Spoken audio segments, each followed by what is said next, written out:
Part 1. You will hear a man talking to a woman about hiring a car. First, you have some time to look at questions 1 to 5.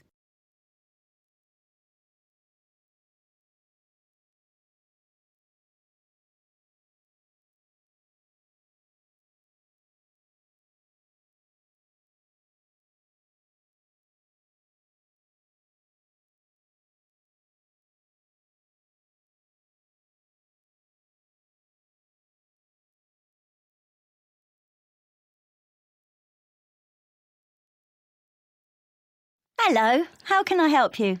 Hi, I'm Carlton Mackay, and you booked me some flights recently to Australia and some internal ones?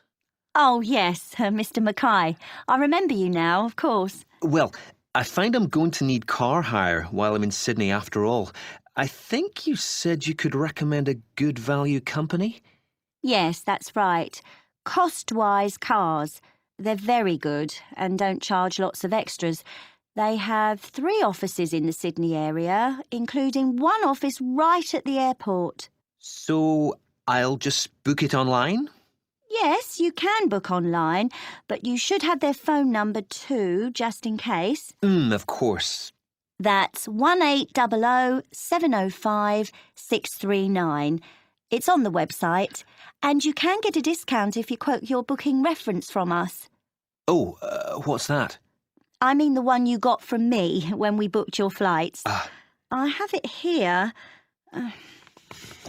743002. Oh, thanks. I guess I've got it at home, but I'll write it down again in case. A discount is good. So, where exactly is the office? I'll be coming to the domestic terminal from Melbourne.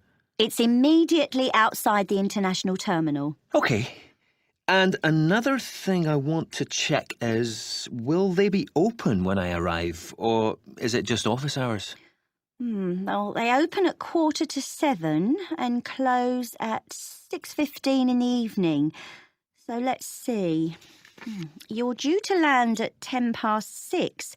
By the time you've collected your bags and so on, which will take a little while, they won't be open. But if you arrange it in advance, they can wait for you. You do have to pay an extra $30 for that, though. OK.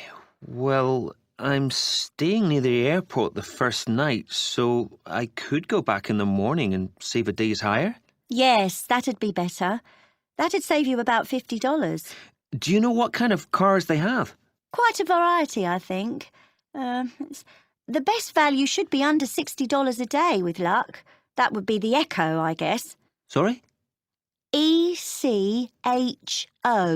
Like when your voice bounces back? Before you hear the rest of the conversation, you have some time to look at questions 6 to 10.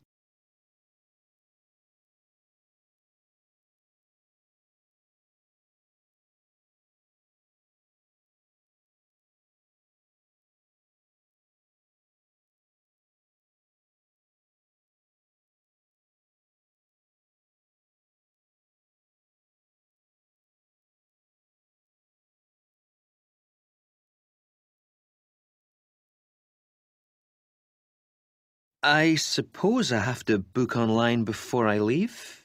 That's the best way.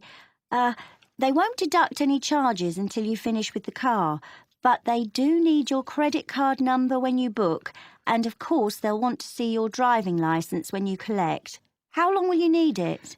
I'm in Sydney for 7 days. I'll only actually need to use it on 3 or 4 of those days, I hope, but I'll keep it for the whole week. I guess it's going to be a few $100s. Can you suggest anything I can do to keep the cost down? Oh, you get quite a big discount if you do less than 1,000 kilometres in the week. Oh, that's good. I don't suppose I will be driving that far, actually. But, oh yes, the other thing I should mention is the insurance. It's included in the price. Oh, that is good value then. Yes, But what you must remember is that it doesn't cover anything except the car, so you must be careful not to leave anything at all in it when you park, because your luggage isn't insured, even if it's out of sight, locked in the boot. Yeah, well, I think my travel policy will cover that, actually. Good. OK, and can I return the car outside office hours? My flight home is very early in the morning. Can I put the keys through the door or something?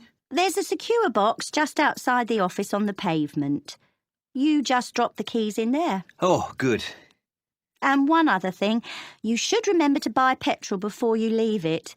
If you don't drop the car back with a full tank, you get charged to fill it. I recommend you go to a supermarket before you go out to the airport. Thanks for the tip. Not at all. Do call in again if there's anything else I can help with. I will. Many thanks. That is the end of part 1. You now have half a minute to check your answers.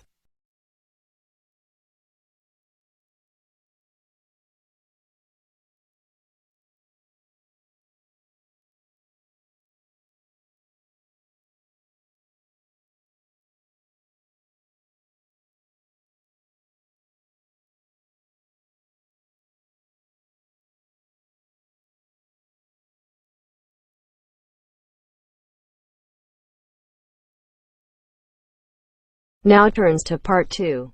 Part 2. You will hear an extract from a talk about employment interviews. First, you have some time to look at questions 11 to 14.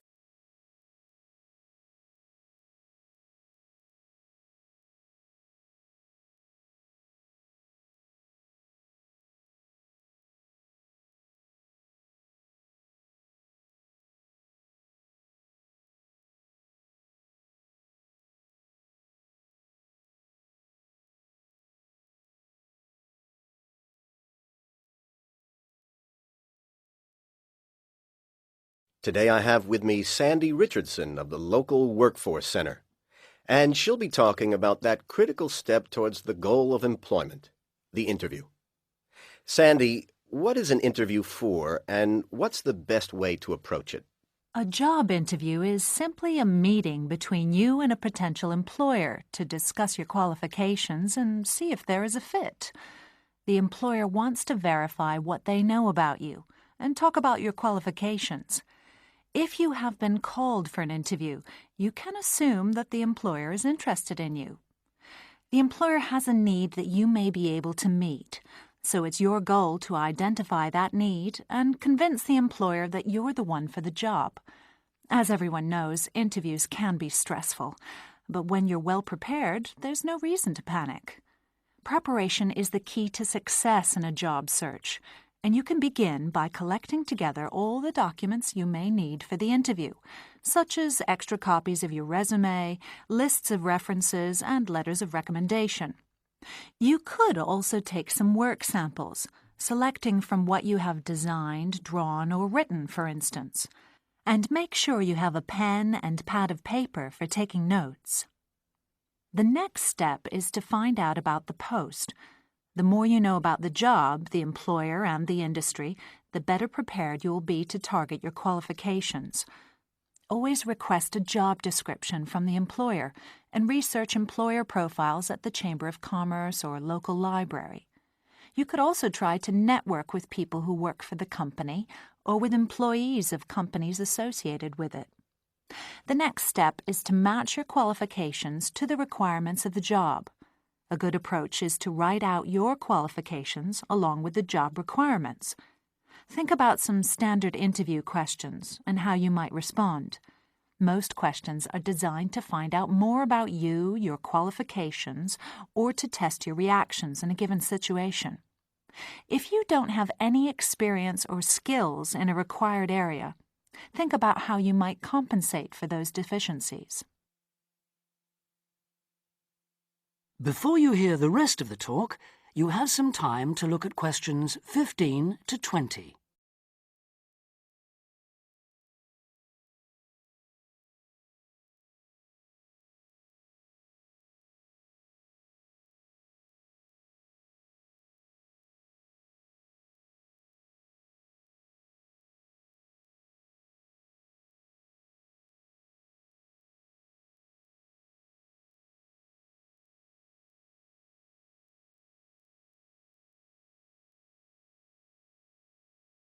During an interview, it's important that you be yourself.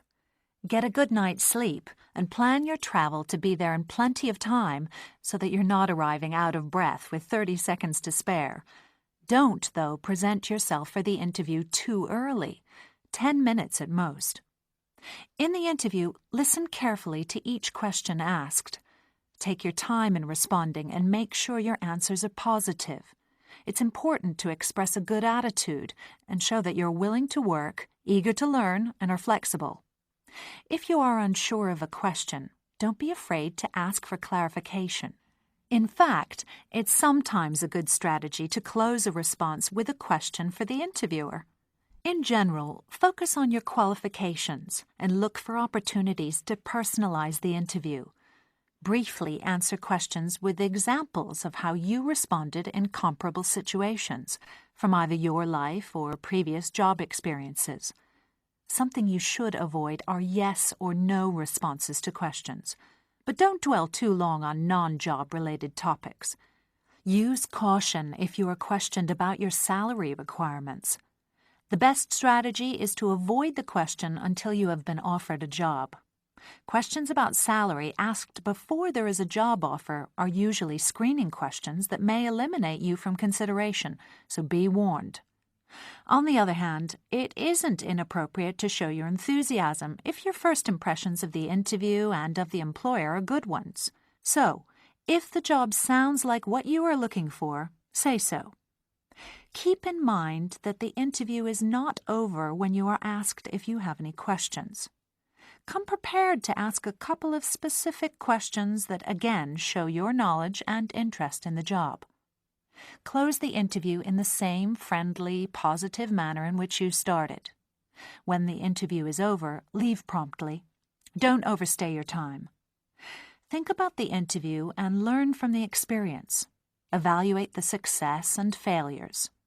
The more you learn from the interview, the easier the next one will become. You'll become much more confident. To close, here are a few more tips. First, maintain good eye contact throughout the interview and be aware of nonverbal body language. Second, dress a step above what you would wear on the job. Go to the hairdressers, have a shave, etc. Remember that your appearance is a key indicator of whether you have the right attitude, so it can pay to give some thought to how you look. And finally, don't be a clock watcher. That is the end of part 2. You now have half a minute to check your answers.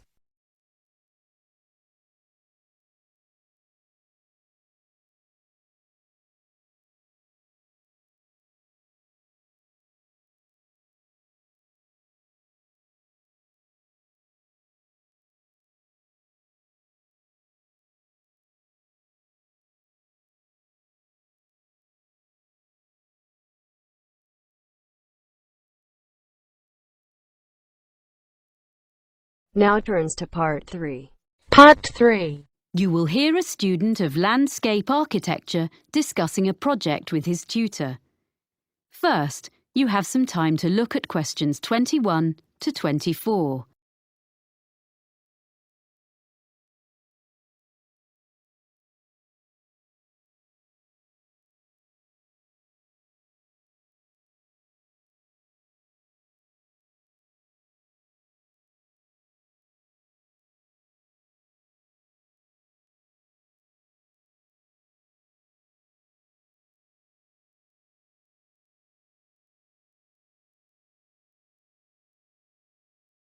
So, let's hear what you're doing for your next project. I've decided to design a roof garden for a supermarket. I've been looking at some on the web, and I think that a garden on top of a building is the up-and-coming thing. Okay. So you've done a bit of reading already? Mm-hmm. What benefits would there be for the client? Why do you think a supermarket chain would be willing to meet the expense of construction? You do realize that would be the first thing they raise. Yes, I know. But I'd explain that in spite of the initially high expense, they would save that much in approximately 5 years. Well, I'd have to do sums. I mean, calculate specifically. Yes. How would the saving come about? mainly through lower heating and aircon bills. Uh-huh. The extra insulation offered by having a layer of living plants in the soil would make a huge difference. Okay. But they might feel the expense of maintenance would be an issue. After all, supermarkets don't normally employ gardeners. What I thought was, if they made it a community garden rather than a simple low-maintenance green roof. So there'd be public access. Oh, yes. Ah. Then there'd be a sense of ownership in the local community, and people could take responsibility for it instead of the supermarket paying a commercial company, and it'll really boost their public relations. That's a good point. And have you been looking into how roof gardens are built nowadays? I'm still exploring that. But if I take advantage of the latest technologies for roof gardens, it shouldn't be too difficult. But in any case, you have to use lightweight materials. But that's a matter of making the right choices. You can even use quite traditional ones, such as wood, for the planting areas. Yes, that's what I thought. It'll look good, and it isn't too heavy. But for the basic construction, the issue you have to address first is the material used between the building and the garden. You mean the barrier fabric, which ensures there's no chance of rainwater leaking down into the building? Yes. Nowadays that is very good and quite easily sourced. Then, on the other hand, there's the business of water within the roof garden itself. You mean drainage? That's an important feature of the construction in any roof design. Yes, but I think most drainage issues have been well understood for quite a long time. Okay. But another thing is with plants in an exposed situation, you usually need to find ways to optimize rainfall. Yes, because rainwater is best for the garden, if you can store it for when it's needed. What I've been looking at are some buildings which use fairly conventional storage tanks, the kind that have been in use for decades, but have them linked to modern automatic watering systems. Sounds complicated. It's less so in practice than it sounds, I think. I've been researching them, and actually the latest ones definitely work very well, and they can be electronically regulated to suit the local microclimate. That sounds interesting. You seem to have been doing some thorough research. Make sure you reference all your sources when you write it up. Yes, sure. There's one more aspect I'd just like to run past you if there's time. I want to include a light feature in the design. Of course. I've got a sketch here. Let's have a look then.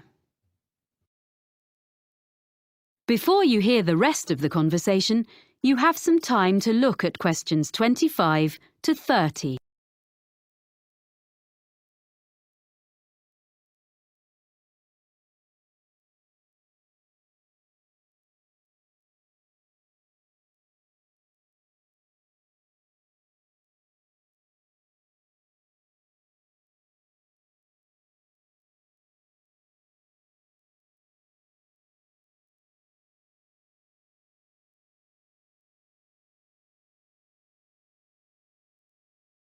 Well, I was really impressed by something I saw on a roof in Cornwall, and I'd like to design something similar. You have an area of planting, and I'm thinking of installing this lighting in an area filled with low-growing evergreen shrubs. You'd have to have lights and things well away from anywhere children might be. But I can see this could be very effective, if a bit complicated. How would it work? On this drawing, this is a section view. You have this low wall on the right. Yes, that's it. This is just one element, and these areas would be repeated all round the planted area. I think this will probably be a wooden wall using reclaimed timbers with an angled ceramic top surface. Perhaps even ridge tiles, like they use on roofs? Ah, yes. That'd be just the sort of thing. And that'd make it weatherproof. And then the heavy-duty electric wiring comes up through the floor just outside the planted area and into the wall. Then it's brought through to a projector low in the side of the wall, and that sends a beam of light along the fibre optic cable. So there's no electricity in the actual lights. The fibre optic goes across the surface of the soil in the planting area. Yes, that's the beauty of it. The shrubs will soon grow to cover it up, of course. And then the cable goes past a wooden post, which is between the shrubs and can be a support for them as they grow bigger, and then runs up into each element of the installation. So the light beam is carried up to the top of each element and illuminates a kind of conical glass cap? I see. Is that the bit which would glow in the dark? Yes. And what's the cap supported on? Is it a wall? No, it's a slender acrylic rod, like the stem of a flower or mushroom, which the cable runs up inside of. Well, I'll be interested to see the final drawings. Oh, thank you. I'm looking forward to putting it all together. That is the end of part 3. You now have half a minute to check your answers.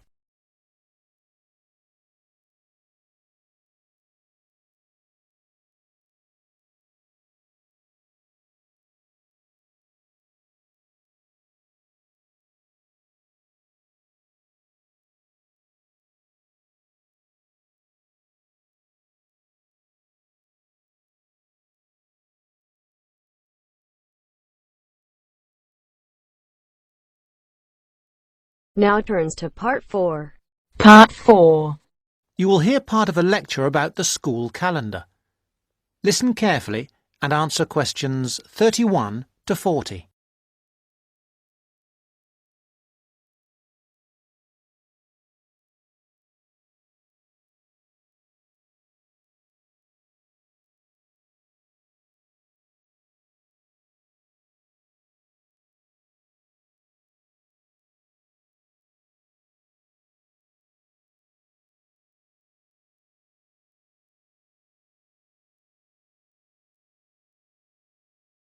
So, having seen that the six-term system has passed the test of cost-effectiveness, we can move on to the educational aspects of this arrangement.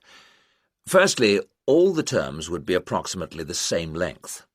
Instead of terms up to 13 weeks, which we have now, there could be a repeating pattern of 7 weeks of term time plus 2 weeks of vacation. This would be repeated 6 times per year. How does this affect the effectiveness of the educational provision? The most noticeable result would be that the very long summer holiday would be reduced in length. This byproduct of the six-term system could be beneficial. There's plenty of evidence of huge learning loss by pupils during the summer holidays. By learning loss, we mean the amount that pupils forget or lose during a holiday break. Ashley carried out a number of analyses which showed this conclusively. He investigated 39 studies examining the effects of summer holidays on standardized test scores. His analyses indicated that summer learning loss equaled 2 weeks to 7 weeks of instruction. On average, children's test scores were 3 weeks lower than when they left school in the previous term. He also found differences in the learning loss effect according to subject. The subjects he analysed were reading, writing and maths, and he found that the effect was greatest in maths and reading. Furthermore, although all social groups experienced roughly similar learning loss in the field of maths, the studies found that disadvantaged children showed even greater losses in reading skills. So, the problem of learning loss in traditional schools is clear. However, the results of studies into the six-term system and learning loss are ambiguous. Marchmont found that pupils in six-term schools maintained their test scores after the shorter holiday period. This is certainly an improvement on the traditional system where, as we have seen, pupils perform worse after the summer break. Benson, however, found no differences between those in traditional schools and on the six-term schedule. It would seem reasonable that if long holidays result in learning loss, then shorter holidays should result in less learning loss. So we await the outcome of further studies. Historically, of course, everyone knows the reason for our system of 3 terms per year. In days when agriculture was of much greater importance in our working lives, it was essential that the children helped with the harvest. Later on, this changed, and more people moved into the towns. But then there was a new problem. Before air conditioning, it was very impractical to try to teach children in the summer months. Nowadays, that's no longer a barrier. One way of providing something different is the summer school. Here, there is a completely different kind of educational provision. Cooper and others investigated 93 summer schools and the results they achieved. They all had a positive effect on learning. Most summer schools, of course, have small classes, and class size was shown to have a positive effect. Additionally, summer school children usually benefit from a great deal of parental support, not least because payment of fees is involved, and this, as so often, was shown to produce very good outcomes. Results were most impressive, in maths in general. That is the end of part 4. You now have half a minute to check your answers.